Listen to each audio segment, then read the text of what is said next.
Hi, welcome to a new episode of the Mayor's Table. I'm Farmington Mayor Nate Duckett. With me today are some very important figures here in our community, our first responders.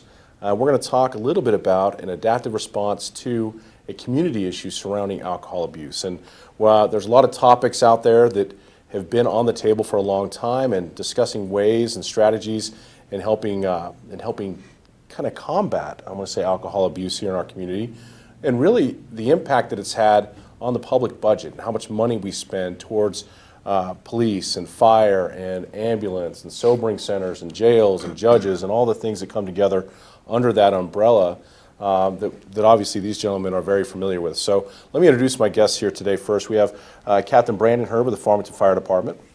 We have Chief David Burke with the Farmington Fire Department, Chief Steve Hebby with the Farmington Police Department, and Lieutenant Casey Malone with the Farmington Police Department. Thank you guys for joining us and kind of talking about this issue that I know a number of our community members have a lot of questions about. And they're always asking me, what are we doing about the problem, whether it deals around street inebriates, whether it deals around the location of the roof, or down subject calls that we see so much of here between fire and police. So thanks again for joining us. But let's kind of start first with the Alternative Response Unit. The Daily Times, I believe, did an article on that here a few weeks back, but I think it'd be good for people to kind of get a refresher and understanding of what the Alternative Response Unit is, kind of what the history of it was, what brought the idea forward, and maybe where it stands today. So I'll start over here with Captain Brandon Hurd. Brandon, tell us a little bit about the ARU unit. Well, the ARU began in July of this last summer. It started as a collaborative effort between the fire and the police department, as well as San Juan Regional EMS. We started meeting in April and just tried to come up with some different ideas and try to put our minds together on how more effectively and more efficiently we can handle the down subject type calls for service. That's how it started. Our first day was July 11th, and we've been rolling Wednesday through Saturday since July 11th. The hours of operation have been 9 to 7. Here recently with the time change, we've adjusted that from 9 to 7 to 8 to 6. Okay. And to be specific, when we talk about a collaborative effort between police and fire, the ARU unit is actually a police squad car, correct, with a firefighter and a police officer in it. Yes, sir. That's right. And so right now we're on a pilot program as we kind of see whether or not this helps us. But what's the goal of the ARU unit as opposed to us just sending out when dispatch calls out for a down subject, an officer and a firefighter? What is the ultimate goal? So the ultimate goal, and Chief, correct me if you'd like to add anything at all, but the ultimate goal was the initial response for these type of calls was a police officer, and then if the police officer couldn't make it within a certain time frame, within the 20-minute time frame because they're busy doing other calls for service, then a fire engine and an ambulance would get dispatched to that down subject call type. So we were looking at a more efficient way and a more effective way to do that, allowing police resources, fire resources, and EMS resources to be available for other calls for service. So we went from that 3-unit call type to a 1-unit call type, combining police and fire resources together, where we provide the police service there where they can check any legal concerns that may come up. We also have the fire individuals there, or the fire representative there, who can handle any basic life support concerns that the person may have a medical issue. So, and then we can call for additional resources for ambulance, or we can call another fire engine if we need to. But we can get that person to, they may have a medical concern, they may have a concern where they may want to go to the sobering center, something of that nature, and we can figure out what best way to route them to handle their needs and take care of what concerns they might have. So Chief, just in regards to what Captain Hurd mentioned, we're freeing up resources by kind of laser focusing a 1-unit response team so that we're not having to send out a fire truck, we're not having to send out EMS, it's 1 unit. It is still 1 officer who's out there. But what is, and as we look towards the future for this, what do you kind of see the ARU unit or that program becoming for this community? Well, there's a couple of paths I envision for it, but primarily in this time frame we're acquiring the data so that we can make informed decisions moving forward. Transport needs are always going to be a priority, and I think we are, with this particular pilot model that we're evaluating right now, we're able to do that disposition-based model where this unit can transport to the sobering center, and it's freeing up other officers, other ambulances, and the fire apparatus, obviously. We are not decreasing service level. If there is, if the individual does have a medical concern, we have trained personnel that can address that and call for the additional resources. So it really seems like at this point it's a very positive program, and I envision it moving forward along the same line as long as the data continues to come in the way it is.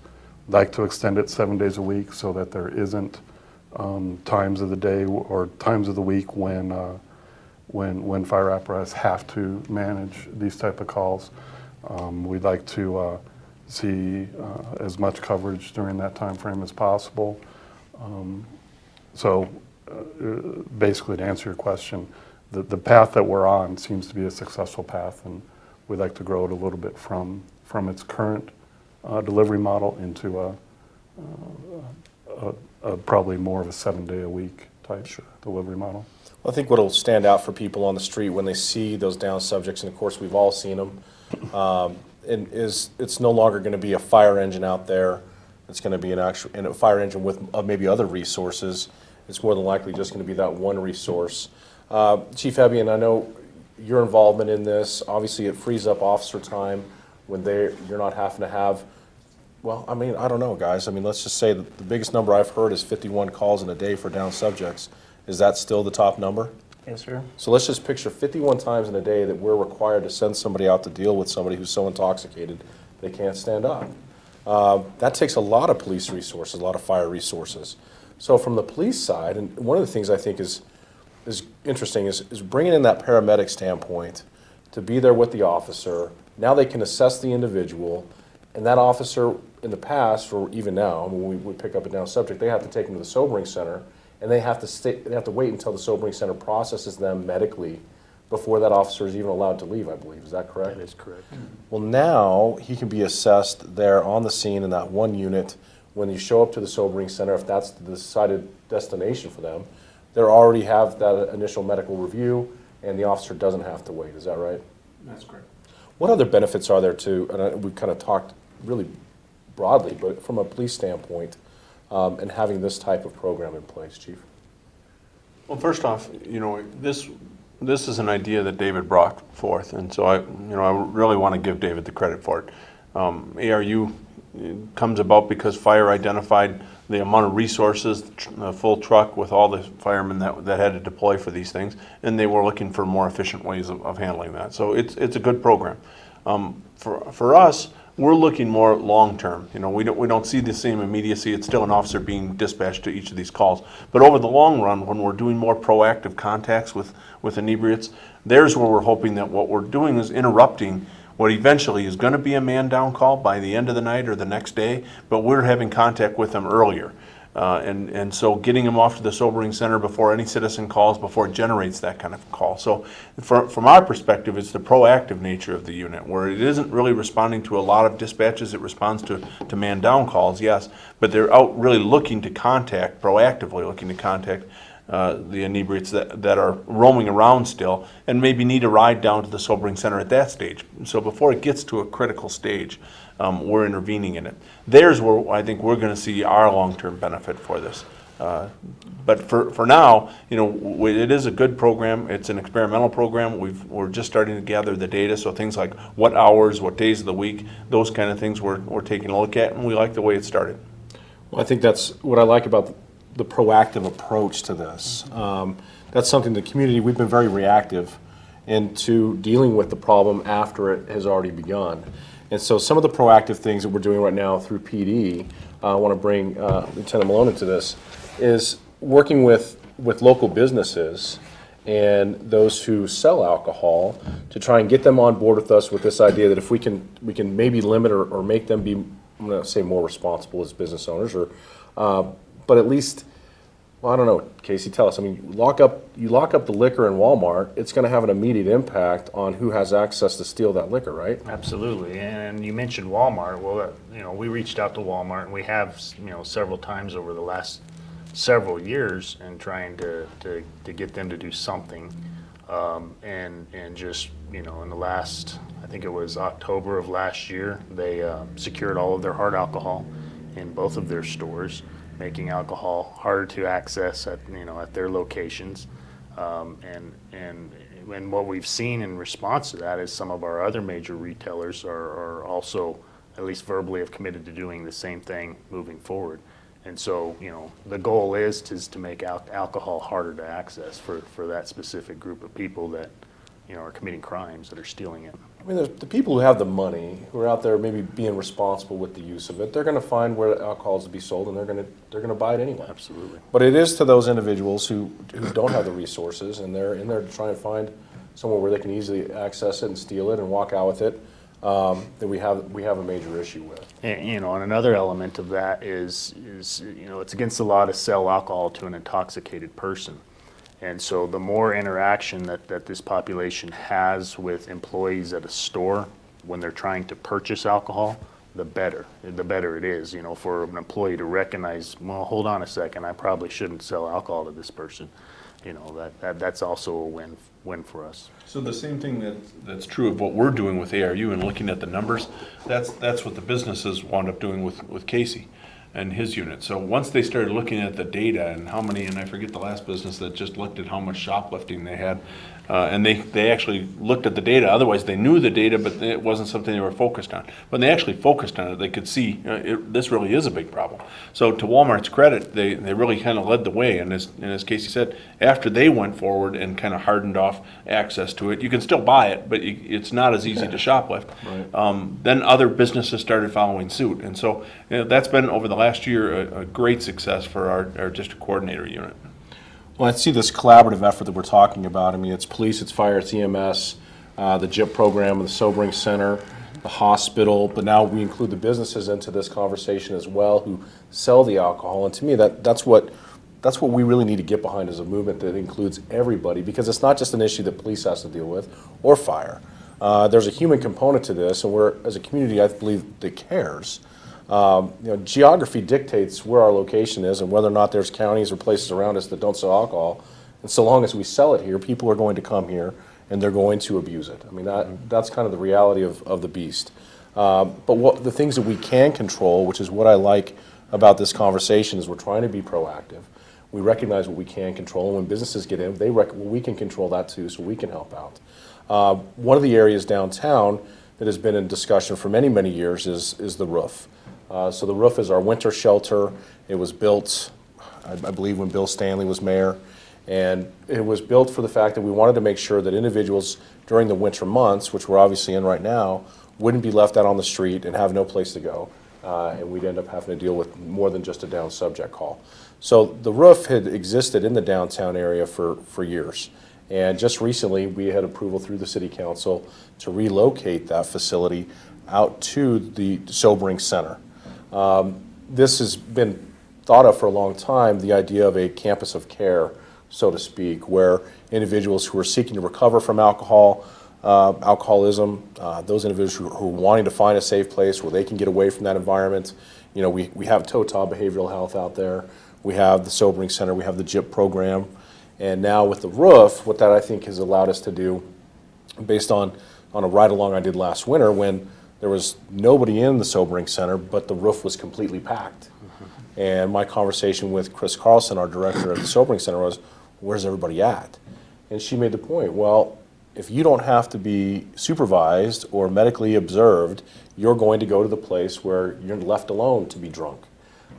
So immediately it became, why are we doubling our efforts and spending money on a program when really we should be working together and saving some money and helping those individuals at the same time. So we've just recently moved the roof. I believe it opens in January, however, so we won't see the impact of that at this time.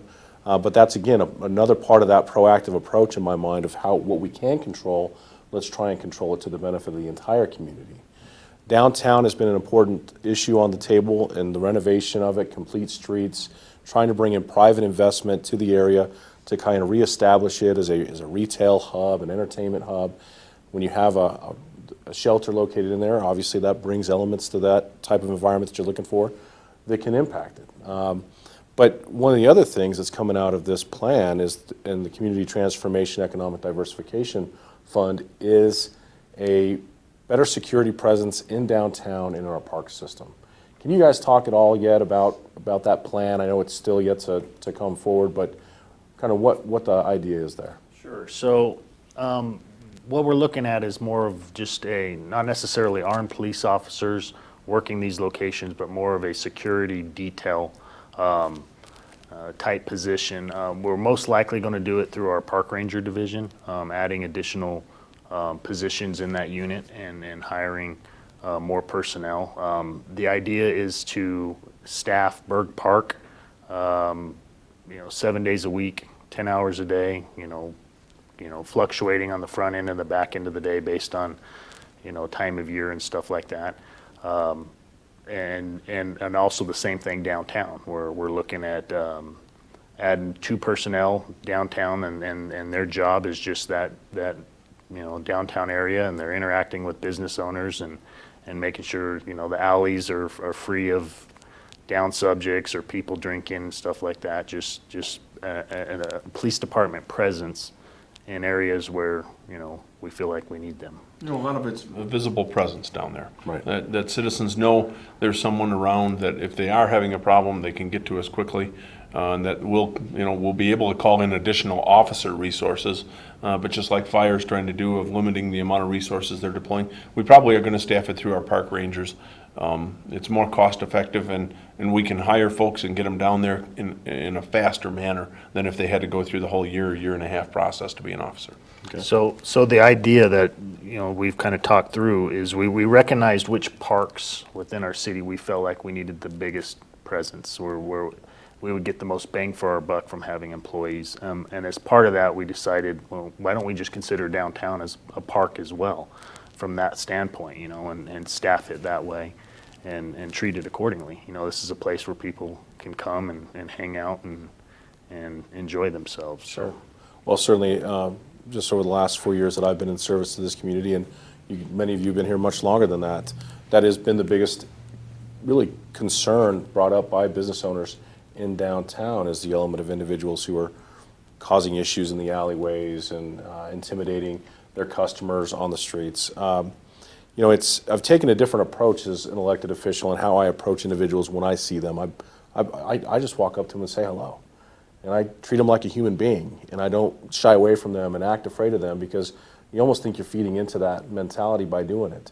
I think it's an important concept that if we are a community that cares, we recognize that there are 2 parties in this, and certainly individuals who appear to be intoxicated, they can be intimidating. They make you feel unsafe. But I think having additional presence down there is what the community's been asking for a long time, and I'm excited to hear that that's where this is going. So thank you guys both for your work there. The last thing I kind of want to finish on is there are issues in alcohol sales, we'll say, with the state of New Mexico and liquor laws and different things that we can and can't do here as a community. Public intoxication is something that we can't pass an ordinance on to outlaw, so you can be legally drunk in public. But there are things that we can control, and I know that our police department is also trying to work with our legal department to find some other things, some other tools in the toolbox, so to speak, on how we can help in that realm. But to the point, you can be drunk in public, but you can't drink in public. Can't have an open container of alcohol on you, whether you're drinking from it or not. If the seal's broken, it's illegal to be in possession of it. Inside a vehicle, outside of a vehicle, public property, it doesn't matter. Can't do it. Okay. And that to me is, and Chief, maybe I'm wrong, but is that not the primary thing that we end up, when it comes to individuals that are busted on the street who are intoxicated, it's because they have an open container? Would that be accurate? Yes. Yeah. The this kind of plays into some of the other issues we've had with the catch and release. So we're taking folks to jail, and we're still doing that, at a pretty regular clip. They're just not being held there as long anymore. And It's this part is of the pretrial release the pretrial issue release that came out in So things like 2016. this, the person would be held for 7 to 10 days in days gone by, and that isn't happening now. So it creates this feeling in the public that there's more inebriates out. Well, the truth is they're just out more. Right. It's not that there's more inebriates, they're just out more. Well, they don't have mandatory detox anymore Right. for 72 hours. The judge isn't sentencing them right off the bat because they now plead not guilty. Right. And they're released And for a then they're future released. trial date, Yeah. to which they can now, do other crimes in between then until a warrant goes out because they failed to appear. Right. And then they get picked up and then they get sentenced. So Right. yeah, so any given day, there's more on the street. So it's a frustration, to the public, obviously, and we are trying to address that in a couple of ways. But it's also frustrating to the officers, and I'm sure to the firemen and things like that, the other groups that deal with this population. But we like the ability, which came about because of the tax increase, that we're now going to be able to have more officers and more staff, in this case park rangers, that are out and about, visible for the public, that we're going to have more eyes out there, which is oftentimes our problem, is getting enough eyes on them. So again, it'll be something more proactive where we're trying to address the problem before it becomes a problem. Sure. And we've actually we're piloting a position in Bird Park where we have one of our park rangers assigned there Wednesday through Saturday, 40 hours a week. He's in Bird Park, and he's, and some of the things he's telling us is he's contacting this population in there. They may not be drinking, yet, but they're definitely, he's making contact with them frequently and checking up on them and things of that nature. So we'll just kind of end on this note. The other thing that we're working on here as a city is making sure that we're communicating to Santa Fe. Places where we see that we could use their help and assistance in addressing these things. Certainly the pretrial release issue is something we believe Santa Fe can help us fix. When it deals with other potential statutes that would maybe give the cities more ability to act on their own accord and in their own interests. It's not something that's held by Santa Fe that what we can and can't do, so that we can address individual needs, I think is an important component for us being our own community and dealing with our own issues as they come up. So, gentlemen, thank you again for joining me on this segment of the Mayor's Table today to discuss this important community issue, and really thank you guys and your staffs and everybody out there who's working every day for this community in the manner in which you do. It takes a special group of guys and gals, and we are appreciative of that. But is there anything else that we want to add to this segment today, Brandon, that you had in mind? Well, Mr. Mayor, thank you for having us. I also wanted to thank everybody that was involved with this collaborative effort for the ARU, the police and fire departments, the San Juan Regional EMS, the dispatch center, and the folks over at the sobering center at PMS. Everybody worked diligently to try to put this project together, and things are working out well, and we're looking toward a positive future with this ARU, so thank you. Well, at dispatch, they do such a great job for us, and I know that management in there is constantly trying to improve, so we're definitely thankful for their participation as well. Absolutely. Chief Burke, anything else? No, sir. Chief Hebby? No, thank you, sir. All right. No, sir. All right, well, that does it. Well, thank you all for joining us here on this episode of the Mayor's Table. It's not quite Christmas yet, but we definitely want to wish everybody out there a Merry Christmas, Happy Holidays. Please be safe out there, make good decisions, and be sure to stay tuned for the next episode of the Mayor's Table.